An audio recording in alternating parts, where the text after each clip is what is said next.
I raise my head but keep my hand on the neck of Evan. I can only imagine his fear. My lord. My great and generous Archmage.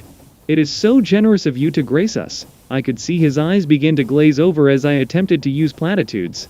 You must be here for the boy. I couldn't lie, I needed to. The H value. We were ourselves confused. He has sparks, but they are slight at best. Boy, show him. I grip my son's neck and hope against hope that he knows to make them weak. He looks over at me for the briefest moment, and then closes his eyes and grunts as if lifting a 2-ton car. He scrunches, and then a small light appears on his fingertips. I can make them change color, he said, almost proudly, as if he had practiced for this moment. You can do more than that, Lysander said as he floated towards my son.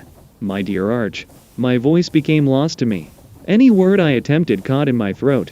I saw you, as I see everything, child, I heard him say as he held my son's chin. There is greatness in you. I could only sit and watch. My arms began to freeze. A feeling that descended from my head to my arms to my legs. I couldn't move, no matter how much I struggled. You could be great, I heard him whisper. I could see the shine in my son's eyes.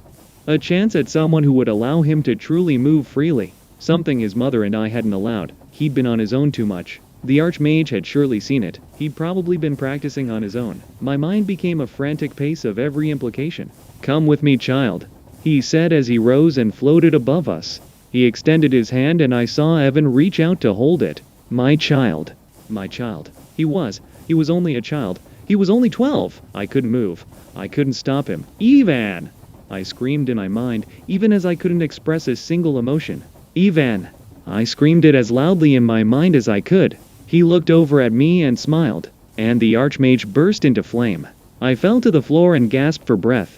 I panted as if I had just run miles and miles and miles, and I stared at my son as he stood above a pile of ash. Are you okay, Dad? He asked. Are you okay?